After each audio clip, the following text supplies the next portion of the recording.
ఒక ఇంటిని ఊహించుకోండి. అక్కడ గడియారాలు నడవవు, అరుపులు వినిపించవు, కానీ గోడల మీద రక్తపు మరకలు కనిపిస్తాయి. ఎవరూ జీవించరు, కానీ ఎవరో ఎదురుగా మనల్నే చూస్తున్నట్లు అనిపిస్తుంది. ఈ ప్రపంచంలోనే చీకటి కంటే అత్యంత భయంకరమైనది నిశ్శబ్దం. మాటలతో కాదు, మౌనంతోనే శిక్షించే శత్రువు ఆ ఇల్లు. అక్కడ ప్రవేశించే వారికి తిరిగి వెలుగులోకి వచ్చే అవకాశం ఉండదు, ఎందుకంటే ఆ ఇంటికి ఒకే ఒక్క నియమం ఉంటుంది. Once you are inside, your voice is no longer yours.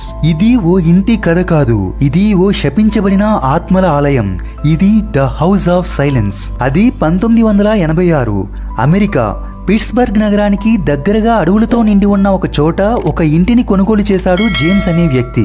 అతని భార్య మార్గరెట్, 2 పిల్లలు, లిసా 10 సంవత్సరాలు, ఆడమ్ 7 సంవత్సరాలు. వారితో కలిసి కొత్త జీవితాన్ని ప్రారంభించడానికి ఎంతో సంతోషంగా ఆ ఇంట్లోకి వెళ్లారు. కానీ అదే రోజు రాత్రి పక్క వారికి వినిపించిన ఒక అరుపు, ఒక చిన్నారి డోంట్ టేక్ మీ అనే అరుపుతో భయంకరమైన శబ్దాన్ని చేసింది. ఎవరూ పట్టించుకోలేదు, ఎవరూ ఇంటి దగ్గరికి వెళ్లేందుకు ధైర్యం చేయలేదు. మరో రోజు ఉదయం ఆ కుటుంబం అంతా మాయమైపోయింది. తలుపులు లోపల నుండే లాక్ అయి ఉండటం, ఎలాంటి దోపిడీలు లేకపోవడం, ఇంట్లో అన్ని సహజంగానే ఉండటం పోలీసుల్ని ఆశ్చర్యచకితుల్ని చేసింది. ఇంట్లోని వంటగదిలో వేడి చేసిన బ్రెడ్ కనిపించింది. టేబుల్ పై 3 ప్లేట్లు పెట్టి ఉన్నాయి. అందులో ఒక దానిలో అరుదైన బ్రౌన్ సాస్ వేసి ఉంది. వారి పాప లిసా పడుకునే బెడ్ పక్కన ఆమె బార్బీ డాల్ ఉంది. వారి బాబు ఆడమ్ గదిలో టాయ్ ట్రైన్ ఇంకా తిరుగుతూనే ఉంది. పోలీస్ కెమెరాలు ఇంటి మల్టిపుల్ కార్నర్స్ ని స్కాన్ చేశాయి, కానీ ఎలాంటి అరుపులు, పోరాటాలు కనిపించలేదు. కిటికీలు తెరిచి ఉన్నాయి, కానీ ఎవరూ బయటికెళ్లేందుకు వీలు లేదు. ఇలా ఎన్ని కోణాల్లో దర్యాప్తు చేసినా వారికి ఎలాంటి లీడు దొరకలేదు. దీంతో పోలీసులు ఈ కేసును అన్సాల్వ్డ్ మిస్టరీగా క్లోజ్ చేశారు. ఇది జరిగిన కొన్ని సంవత్సరాల తర్వాత ఒక జంట ఆ ఇంటిని తక్కువ ధరకు కొనుగోలు చేసింది. వాళ్ళు అనుకున్నారు, గతం ఏమైతేనేం, మనం భవిష్యత్తు కొత్తగా ప్రారంభిద్దామని. మొదటి రోజు రాత్రి బాగానే గడిచింది, కానీ 2వ రోజు రాత్రి 2 గంటల సమయంలో వింత శబ్దాలు వినిపించాయి. పిల్లల నడకలు, మహిళల ఏడుపులు, కిచెన్ నుంచి వస్తున్న మిక్సీ శబ్దం వారిని భయభ్రాంతులకు గురిచేశాయి. మౌనంగా ఉండే ఆ ఇంటి గోడల నుంచి అర్థం కాని గాత్రాలు, ఒడిదుడుకులు వినిపించేవి. ఒకరోజు ఆ జంట స్నేహితుల ఇంటికి వచ్చారు. అదే రోజు రాత్రి ఒకరు అదృశ్యమయ్యారు.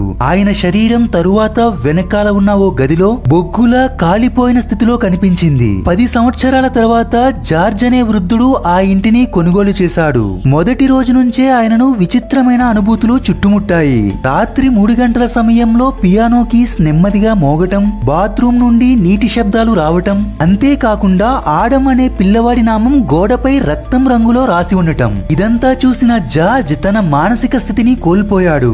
జార్జ్ ఎలాగో అక్కడి నుంచి బయటపడ్డాడు. కొన్ని నెలల తర్వాత జార్జ్ హాస్పిటల్లో మృతి చెందాడు.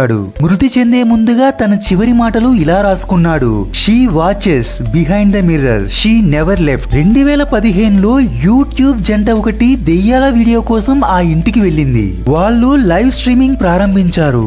మొదటి 10 నిమిషాల్లోనే కెమెరా ఆగిపోయింది. 3 రోజుల తర్వాత వారి బాడీలు ఆ ఇంటి సెల్లార్ లో తల లేకుండా కనిపించాయి. కిటికీ వద్ద ఈ రకంగా మాటలు రాసి ఉన్నాయి: షీ స్పీక్స్ ఇన్ సైలెన్స్.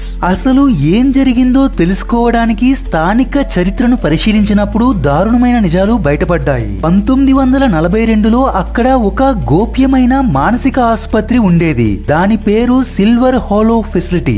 ఆ ఆసుపత్రి యాజమాన్యం అత్యంత పాశవికంగా చిన్న పిల్లలపై ఇంజెక్షన్లు, వోల్టేజ్ షాక్లు మరియు వారి శరీరంలోని నరాలపై ప్రయోగాలు లాంటివి చేసేవాళ్లు. ఎంతో మంది చిన్న పిల్లలు ఈ ప్రయోగాల వల్ల చనిపోయారు. ఇదంతా చూసి తట్టుకోలేని ఓ నర్స్ ఎలెన్ గ్రీన్ అనే అమ్మాయి ఆత్మహత్య చేసుకుంది. అప్పటి నుంచి ఆ స్థలం శాపగ్రస్తంగా మారిందంటారు. నర్స్ ఎలెన్ గ్రీన్ ఆత్మే మౌనంగా ఆ ఇంటిని తన గదిలా మార్చుకుందని స్థానికులు చెబుతారు. ఇప్పటికీ ఆ ఇంటికి వెళ్లే దారి పూర్తిగా మూసివేయబడింది. ఇప్పటికీ కొన్ని రాత్రుల్లో అక్కడ గస్తీ కాసే పోలీసులకు చిన్నపిల్లల నవ్వులు, పియానో కీస్ చేసే శబ్దం, నర్సు గొంతు వినిపిస్తుందంటారు. నిశ్శబ్దపు ఇంటి గోడలు ఇంకా మాట్లాడుతున్నాయా, లేక మనం వినలేని మౌనం లోపల జీవించే ప్రాణాలు అక్కడే ఉన్నాయా? ఈ రియల్ స్టోరీ మీకు ఎలా అనిపించింది? మీ అభిప్రాయాలు కమెంట్ చేయండి.